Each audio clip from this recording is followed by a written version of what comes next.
going to start with Manchester City. And we're going to start with a full screen. And this is Rob Dawson's predicted 11 under Enzo Maresca. Was this an easy thing to put together, Rob? No, not particularly, because obviously, we're doing this show, and Rodri is still a City player, and if he's there at the end of the window, then obviously he would be in that team. I think that's up in the air at the moment. It looks likely that Real Madrid are at least going to bid for him, and then obviously City are going to have a decision to make about whether they let him go or not. I would suggest at this moment in time, it looks like that he's going to leave, which means that they're going to have to rejig that midfield a little bit. It's not going to be Rodri and Elliot Anderson in midfield. They're going to have to find someone else. I've put Nico O'Reilly in there, who's done a great job at left back.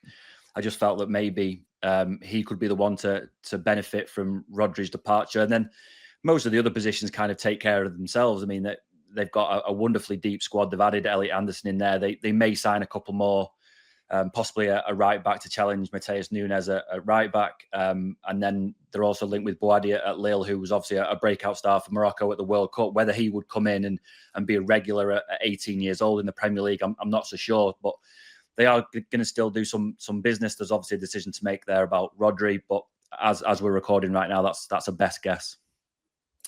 Don, which player, and I'm trying to lead the witness here, given that Phil Foden was in Rob's 11 there, which player do you think stands to benefit most from Enzo Maresca's appointment? Do you know what? I think that's a fascinating question. And I think it's one worth keeping an eye on, because I think the rhetoric is, managers coming in after legendary managers over the years, we've seen they've struggled. I might be the opinion this year under Maresca. I wonder if people like Haaland gets any better. I wonder if he plays a little bit more freer. I wonder if he has more touches of the ball. I think Phil Foden seems like the obvious one to me. I mean, looking at the 11 there, I mean, it's strange how you're looking at a potential Man City 11 without John Stones and Bernardo Silva. Those two obviously are going to be moving on or have moved on. So that's something the club have got to deal with, loads and loads of quality and experience. But you've got to imagine, surely at some point Maresca has got to have a word with Phil Foden in pre-season and just give him all the tools, all the confidence, and tell him. And you might have to fluff it a little bit and just say, listen, you're the best player in the world. You're going to be in my team. You're going to be in my number 10 position. You're in competition with Cherki, obviously. But you've got to give players like Foden the confidence just to go on and try and forge your way, A, back into the team, but then B, to be the player that he once was. Because he's got it. You don't lose it. So he's the one I think I'm most likely to keep an eye on, thinking, can Maresca improve him? Sam, Don's just spoken about replacing a legend. That's Enzo Maresca's job. Pep Guardiola won everything with Manchester City. We've seen people in the past, like David Moyes, going to Old Trafford across the city and not being able to get anywhere near what he hoped to do because he wasn't given the time. Do you think there'll be patience at the club's hierarchy to allow Enzo Maresca time to properly do his job to replace Pep Guardiola?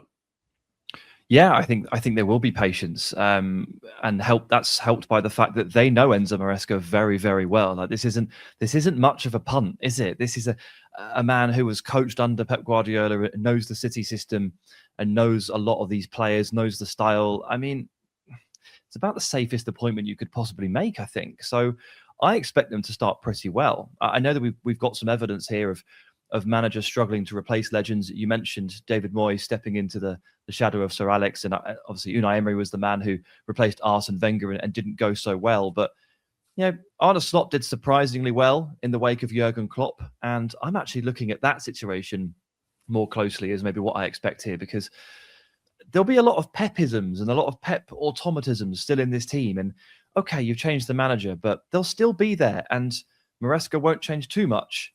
But what he'll benefit from early on, I think, is the fact that this system is so well drilled and these players are so aware of what they have to do that will just carry on going. And Maresca will be a benefactor of that. What I think will be very interesting then is when you get to around Christmas time, is that still working? Has Maresca managed to put his own stamp on things? Has he managed to take them up a new level?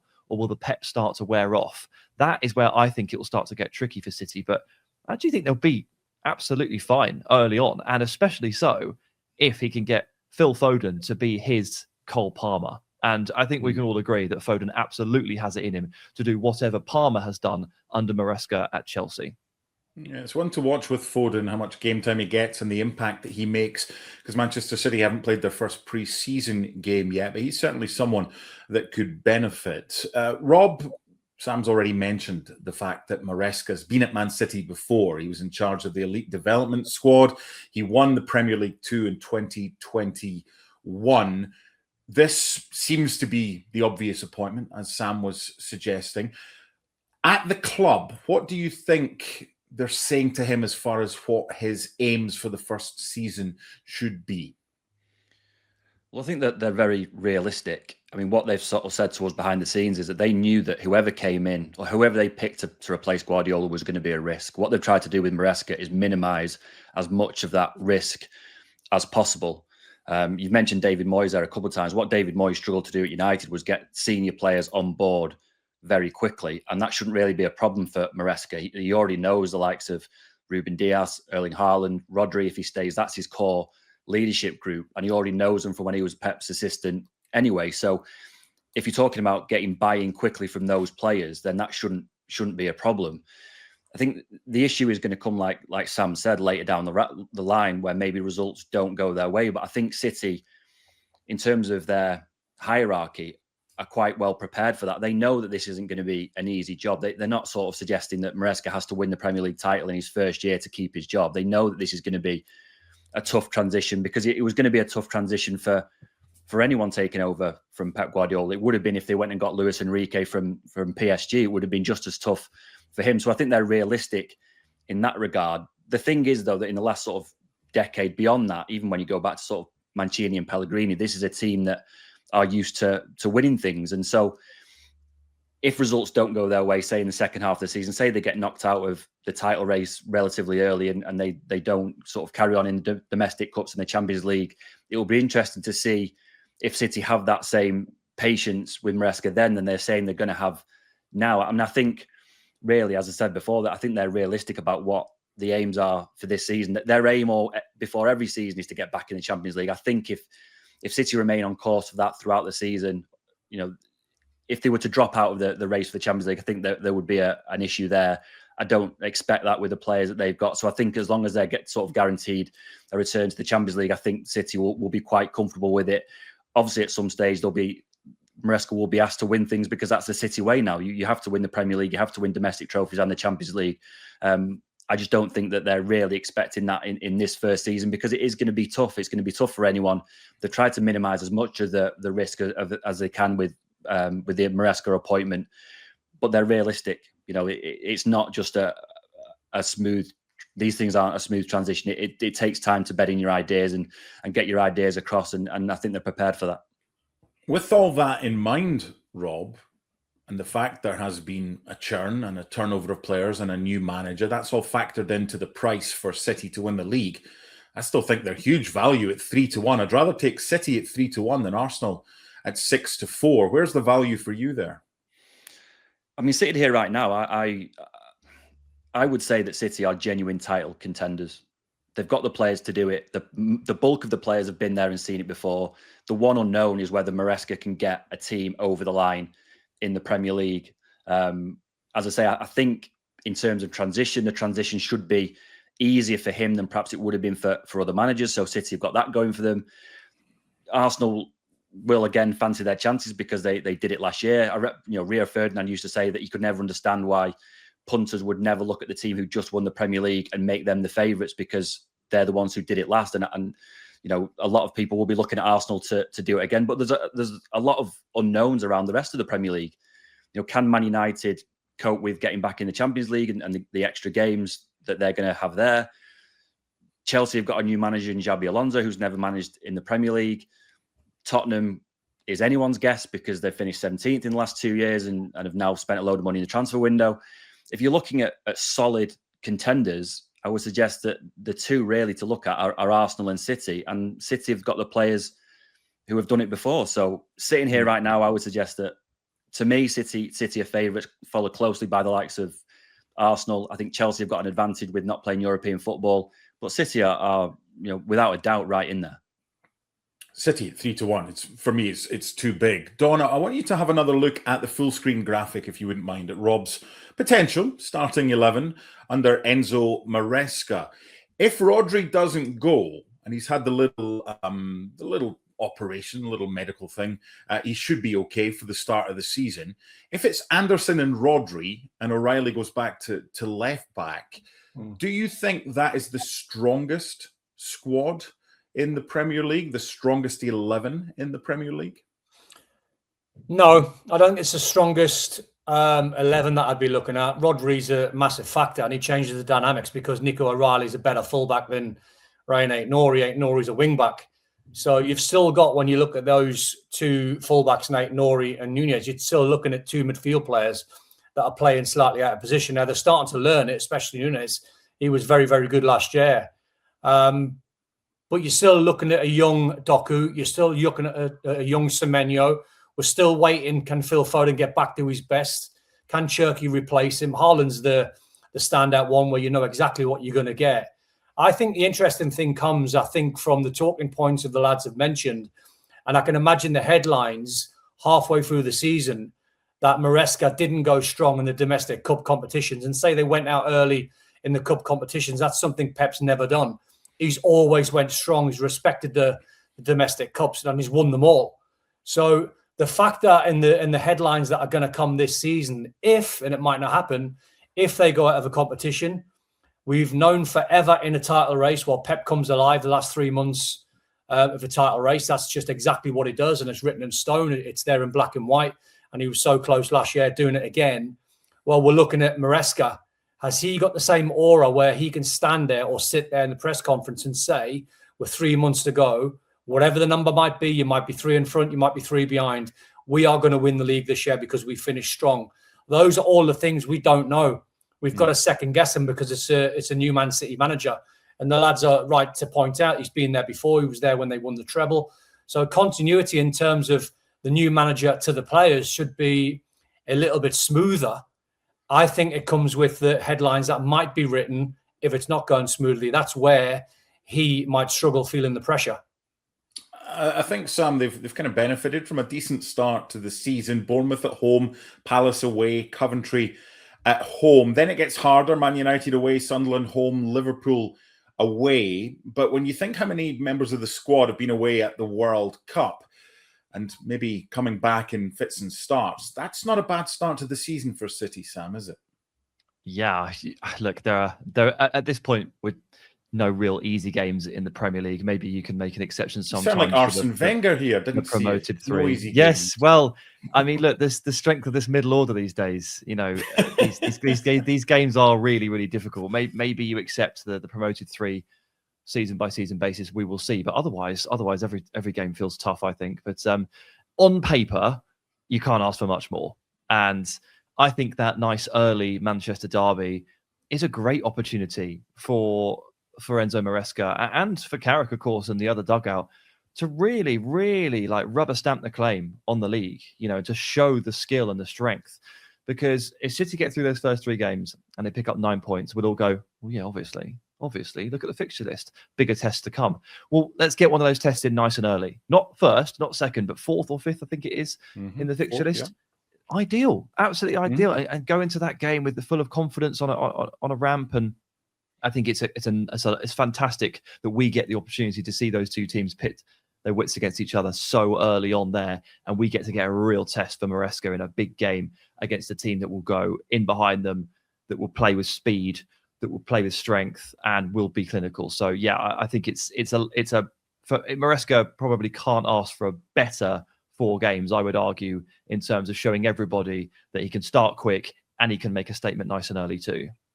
Rob, producer Sam asked you for a predicted end of transfer window 11, and I noted in the graphic there are no players in there that have yet to sign. What have you heard about potential targets, maybe incomings and outgoings for City between now and the next few weeks? Well, they are expected to do a little bit more business. I mentioned earlier in the show about Bouadi. That's a player that they've looked at before the World Cup. Obviously had a great World Cup with Morocco. They were looking at him even before the speculation increased around Rodri. So if Rodri was to go, you'd expect them to sign another central midfield player. Obviously, Boadi is very high on that list. If they can get a deal done with Lille, there are other names like Marc Bernal at Barcelona that they've looked at. Obviously, lots of this depends on what happens with Rodri. Right now, City's stance is that they're still hoping that he may turn around and sign a new contract. I think with each passing day, that becomes less and less likely. And as I said earlier, at some stage, if Real Madrid come in with a suitable offer, City are going to have a decision to make about a player who's 30 years old and has got 1 year left on his contract. In terms of other positions, they have been looking at other right backs to give a little bit of competition for Matheus Nunes. They were happy with how Nunes played last season, but they're conscious that, as Don has just said there, he's not a natural right back, and so they may need a more natural right back to come and give him a bit of competition. They looked at Pedro Porro earlier in the summer before he signed a long contract at Tottenham, so obviously that opportunity is now gone, but it's another area of the squad that they may look at. In terms of outgoings, there are players whose futures are in doubt, the likes of Tijani Reinders, Nico Gonzalez, who obviously came from Porto, hasn't really rubber stamped his place in a starting 11, hasn't played a massive amount of games last season. So if a team was to come in for an offer for either of those players that City deem suitable, it's likely that they would go. I think also what City have shown in particularly in the last sort of 18 months since Hugo Viana became the director of football, is that they are a lot more open to opportunistic signings in a way that maybe Cheeky Begiristain wasn't. Begiristain always looked like he had this very set plan and that he wanted to follow it no matter what. Hugo Viana has looked like he's more open to diving into a deal that maybe didn't present itself earlier in the window. You saw that in January with Mark Guéhi and Anton Semenyo. City don't tend to do an awful lot of business in January, but saw two proven Premier League players who were available, and they went and did both those deals very, very quickly. So if there was something like that was to come on to Hugo Viana's desk, I wouldn't be surprised if they did something that was a little bit of a surprise. So they are still expected to do a little bit of business, but I think a lot of that depends on what happens with Rodri between now and the deadline.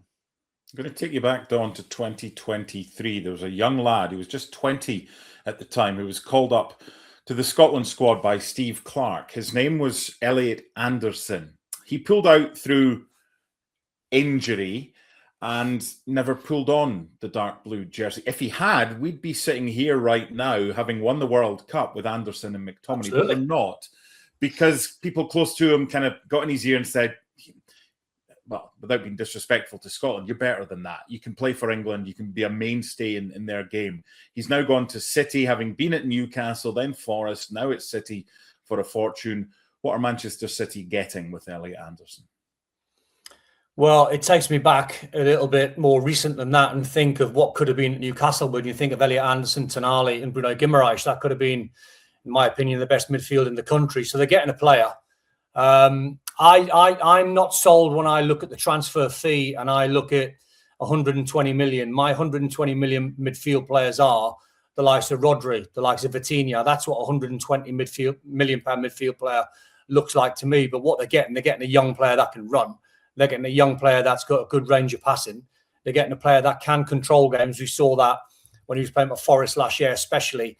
It looked like when you were watching him last year, he'd outgrown Forest and he was just too good and too big. So it was inevitable that he was going to move on. So, yeah, they're getting a player that's versatile. He's like an old school player to me. He's like a Gerrard. He's like that sort of Paulins, Brian Robson type where he can go box to box. You don't set him in one position and just say, right, you're playing here, that's your position. You might even see him play at right back every now and again, or as an 8, or as a 10, or as a holding midfield player, or all of the above in game. So you're getting a young player, you're getting a versatile player, you're getting a player that's full of quality.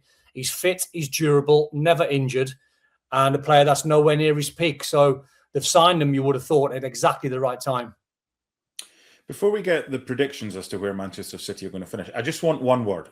I want it to be either yes or no from the three lads. Will Rodri be a Manchester City player when the transfer window closes? Sam, you can go first. No. Okay. Rob? No. Don? No. Okay. Prediction time. New boss, Enzo Maresca. Let's start with you, Rob. Where do Manchester City finish? I think they finished second, but only just. Okay. Don. Yeah, I'm the same, because I think Chelsea might be very, very close to finishing second. Sam, with Villa winning the league, clearly, will City get close to them? Probably 20-point gap. Yeah, except the other way. I'm with the guys, and sorry to make it a clean sweep, boring on the two questions, but yeah, I think second feels like the floor because of the player quality. We've stressed the point. All right, there are unknowns. Erling Haaland's up front. It can't go too wrong.